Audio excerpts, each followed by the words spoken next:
साथियों, आपसे वीडियो के माध्यम से मुझे बात करने का एक सौभाग्य मिला। मैं आपको धन्यवाद देता हूँ कि मेरा वीडियो आप हर लोगों के पास, मित्रों के पास भेजते हैं। और हमारा उद्देश्य है कि एलआईसी की अच्छी योजना है वो हर लोगों के पास जाना चाहिए, जन जन तक पहुंचनी चाहिए और हर परिवार सुरक्षित रहना चाहिए, ताकि आने वाले दिनों में कुछ भी मुसीबत आए तो उस टाइम परिवार को एक हंसता खिलता परिवार में मुसीबत आने के बाद वो मुरझा जाता है, जैसे एक फूल पौधा मुरझा जाता है वैसे मुरझा जाता है। लेकिन एलआईसी रही तो एलआईसी से वो और खिलता है। तो वैसे ही अपने परिवार, अपना अपना जो समाज, अपना देश एक अच्छा आर्थिक सशक्तिकरण करने के लिए life insurance corporation of India के माध्यम से मैं हर दिन जागरूकता लाता हूँ। साथियों, एलआईसी में ऐसे ही एक गांव की कहानी है। एक गांव में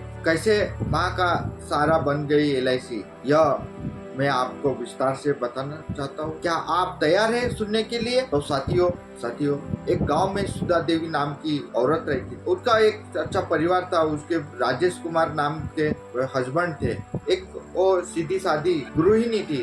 सुधा के पति एक मेहनती सरकारी कर्मचारी थे। दो छोटे बच्चे थे। एक दिन हमारे जैसे एलआईसी एजेंट उनके घर जाते हैं और वो सलाह देते हैं कि आप अपने निजी परिवार के लिए कुछ ऐसे योजना बनाइए, कुछ ऐसा कीजिए ताकि आने वाले दिन में उनकी उच्च शिक्षा के लिए पैसा चाहिए। तो एक खुशहाल परिवार है और ये खुशहाल परिवार में राजेश कुमार के हर महीने की उनकी तनख्वाह रहती है, तो उनके पैसे सैलरी से कटौती करके वो टर्म इंश्योरेंस पॉलिसी का निवेश करते हैं। और कई बार सुधा देवी पूछती है, इतने पैसे कटवाते हो, हर महीने कुछ बचता ही नहीं है। औरत का तो मालूम है, राजेश कुमार तो अफसर है, उनका पैसा वहाँ कटता है, वो तो वैसा तो मिलने वाला नहीं। लेकिन राजेश कर कहता है, हमारी जिंदगी का क्या भरोसा, कम से कम तुम्हें और तुम्हारे और बच्चों को भी कभी किसी के आगे हाथ फैलाने की जरूरत ना पड़े।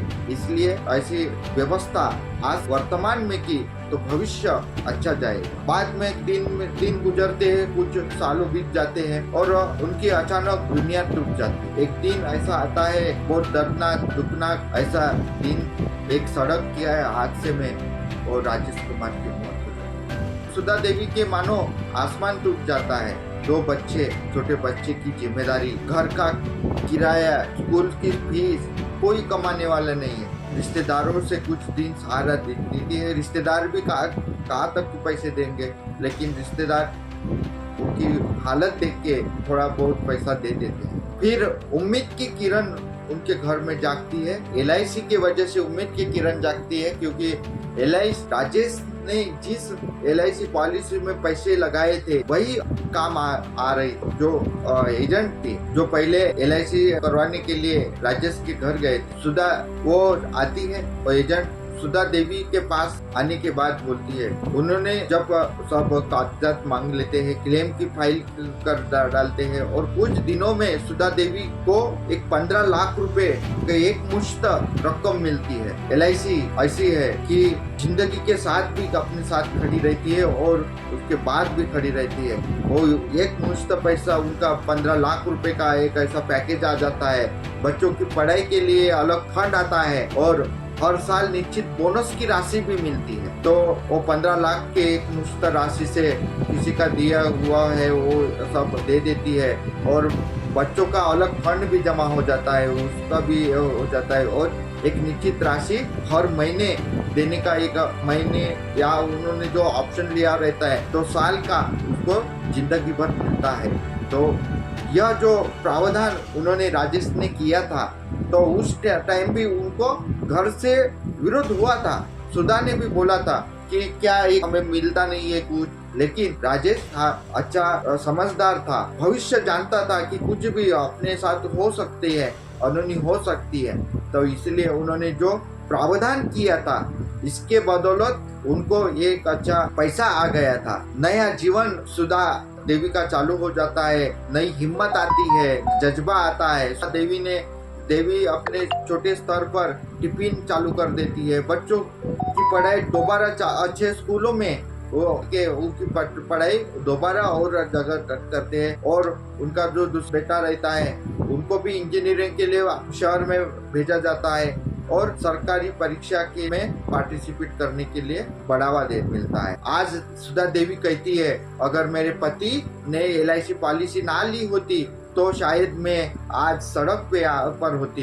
LIC ने मुझे सिर उठाकर जिंदगी जीना सिखाया है। साथियों, इससे अपने को क्या सीखने को मिला?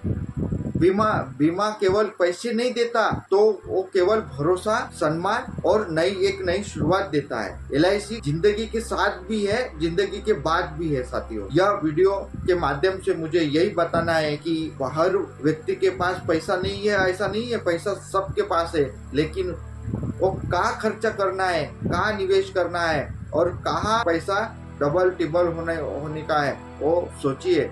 आप कोई बोलते रियल इस्टेट में डालूंगा, प्रॉपर्टी में बढ़ोतरी हो जाएगी, लेकिन कुछ होता है तो प्रॉपर्टी क्या आपको 10-15 पट 20 पट पैसे देती है क्या? कोई नहीं देती साथियों। इसलिए ऐसी योजना में आप निवेश कीजिए, ताकि जैसा सुधा देवी के साथ घटना घड़ी और उस टाइम उन्होंने निवेश किया था तो उनको मिला था। यह वीडियो कैसा लगा आप जरूर बताएं। धन्यवाद।